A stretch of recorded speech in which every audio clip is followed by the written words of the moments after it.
What's up, everybody, and welcome back to a video. Yes, because I haven't made a video in a very long time, but I figured that I go ahead and just, do something because this channel's been dead for way too long. So this is my 100th attempt at doing a YouTube video, but I'm feeling pretty good about this one, mostly because I'm just keeping on a topic that I know a lot about, and that's esports. You may have already noticed from the title of the video, we're going to be talking about what are potentially going to be the games that you should be looking out for in 2021. We're well into the new year at this point, and we know a good chunk about some of the games that are going to be coming out this year. Obviously, there's always going to be some surprises in the middle of the year. Maybe we'll do an update when that happens, but I figured it'd be a good idea to actually get out there and talk about what we know right now and what games have me personally excited in the esports space. So rather than trying to beat you over the head with, information about my credibility, and I don't know, you probably have already seen me do something somewhere for a video game that you like. So hopefully you find this video informative. And if you do, give it a like. That's all I ask. Just, give the video a like. If you don't, give it a dislike. Honestly, well, who cares? Just do whatever you want. Do what's at your heart's content. So the first game that we're going to talk about is Halo Infinite. Gasp. It's almost as if you guys saw that one coming. It's not like I have a Master Chief helmet there, Master Chief helmet there, an Xbox. Oh no, it's not an Xbox hat. Changed my hat right before I made this video. Anyway, Halo Infinite. Why should you be paying attention to it? So, look, it's an obvious choice, right? Halo and esports, they go hand in hand. It's always going to be a big deal. The question on everyone's mind is, what Halo game are we going to get? Because honestly, I have no idea.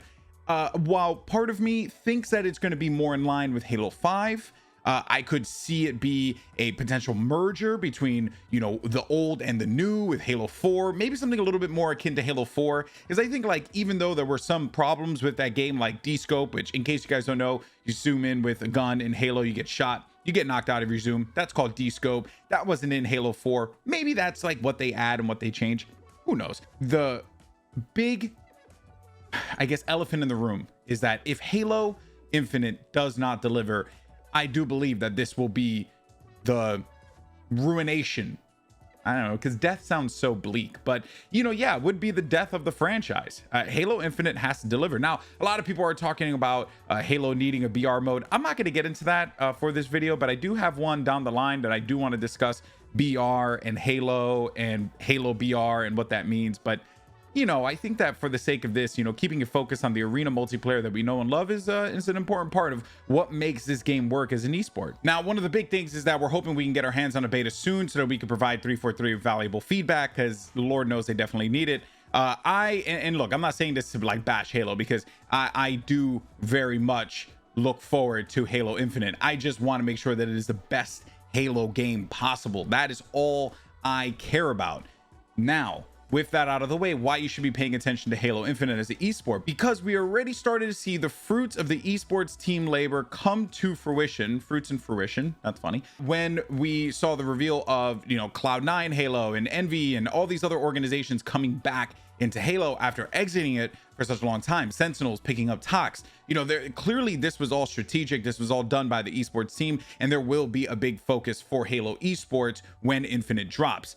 Whether or not it is successful is yet to be seen. And also whether or not we're going to be playing on controller or keyboard or mouse, because that's another big factor as well. But it is a game that you should be keeping your eyes on, because if there's one thing we know about Halo, it's that its long legacy in esports is something that a lot of people in esports admire. And on top of that, with Esports Engine, formerly known as Major League Gaming, joining the fray and running that, I think that there's a lot to be excited for Halo Infinite. So that is definitely going to be a game that we look out for, and I think that comes out at the end of the year, so we'll start to see that all kind of play out as we get closer to 2022. Now, this next one is kind of interesting, because those of you guys who follow me on Instagram and Twitter, which, by the way, if you haven't, GoldenboyFTW on both platforms, you know that I just picked up an Oculus Quest 2. I have been trepidatious about VR over the last few years.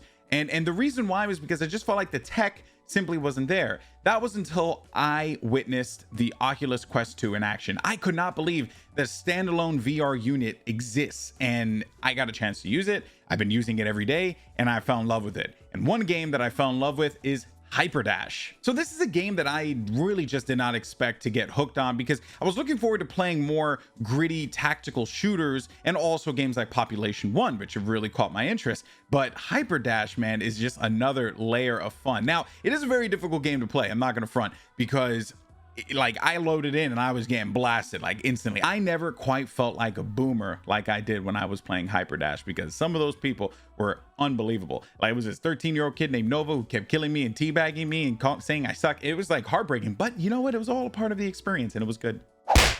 Now, what would hurt this game is its input method, which is VR. It's not a widely adopted form factor yet. People aren't quite into VR. Like, you know, we're starting to see it more and more, and it's growing exponentially, and the Oculus Quest 2 is certainly helping with that, but it's still very much a niche. It's not like cell phones that everyone has one, right? Diablo devs, but it is a growing industry. And if there's one thing that we know about video games, is that let something catch fire once, let like an influencer or a streamer or someone just bring that popularity and the eyeballs to the product, and it will blow up. Fortnite will tell you that. I think that VR has a long way to go, but I do think that it will get there eventually, and games like Hyperdash are certainly going to help. Fun fact, there's already a league forming for Hyperdash called the Dash League, and it's actually pretty fun to watch. You know, they have you know, kind of, I want to say amateur, but you know, it is a little rough around the edges setup, you know, utilizing the tools in the game, but it is really fun to watch. And I actually think that it can go places. It relies on people seeing it in action. I think that is the big thing, right? Like, you have to try and get this at cons and conventions and make this into a more widely accessible product. And I think Facebook, if they're smart, can actually put some muscle behind it. Because I know if I was an exec at Facebook, I would look at Dash League and say, this is going to be an easy thing to fund. Let's go ahead and just put some cash behind it and see what would you know, sprout from it. Obviously, that is something that Facebook has not done yet, and the Dash League is still very underground. That said, I'm looking forward to seeing where they go from here, because I do believe that games like Hyperdash are just step one in a very long process, but a very doable process for VR legitimacy in esports. And the next game I want to discuss is probably the game that I am most excited for this year, and it is Knockout City. Now, some of you may be thinking to yourself, GB, the hell are you talking about?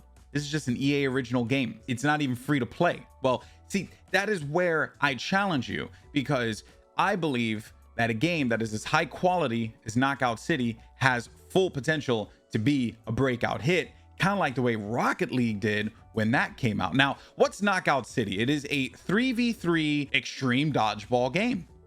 That's what it is. It's so simple to understand. God damn. Next point wins.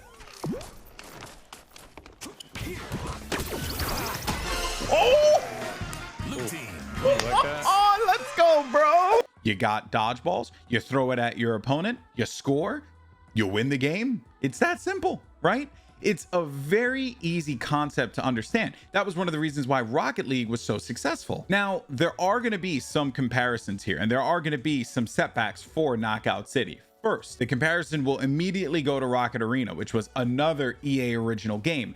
That one came out, was $30, and it just did not have the oomph that people were looking for. It looked good. I enjoyed it. I loved playing as top-notch, flying around and shooting people, but it simply just did not have the staying power. Knockout City does, in my opinion, at least. The other part of it is that it is also a paid game. So you pay, I think, like $25 or $30 and you gain access to the game. It's a multiplayer only game. There's no microtransactions from what I understand, at the very least from what I played in that first beta. We have another beta that's going to be coming out at the beginning of April, and that's going to be a crossplay beta. And that's another part of this that I think actually gives the game some legs.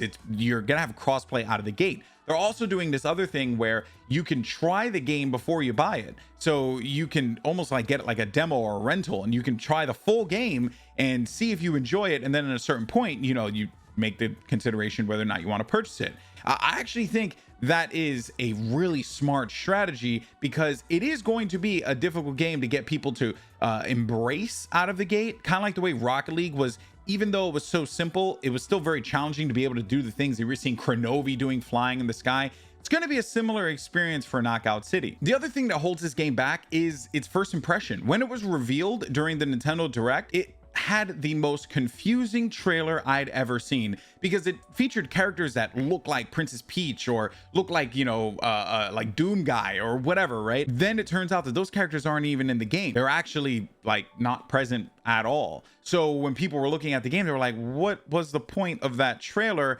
Then they ended up doing another trailer at the PlayStation Direct, and that one was way more to the point, and I think people started to understand it and get the concept. That beta came out and it blew my mind away. It was probably one of the most polished betas I had ever played, and I have very high hopes for this game. The rollback netcode is unbelievably accurate. Like it's like you're playing a fighting game online, but you're playing it and everyone's in front of you. I just think that there is so much potential for this game. It's 3v3. It's extremely simple to understand. It's fun to play. The worlds are bright and diverse, and it has so much going for it. If EA doesn't, you know, change up how they market this game, it could easily suffer the same fate as Rocket Arena, and I don't want that to happen, because as I loved Rocket Arena, I genuinely love Knockout City. I want to hear what you guys think. Let me know in the comment section down below. What games have you excited in 2021? Are there any games that have you excited in 2021? Because, you know, it is going to be a different type of year with the pandemic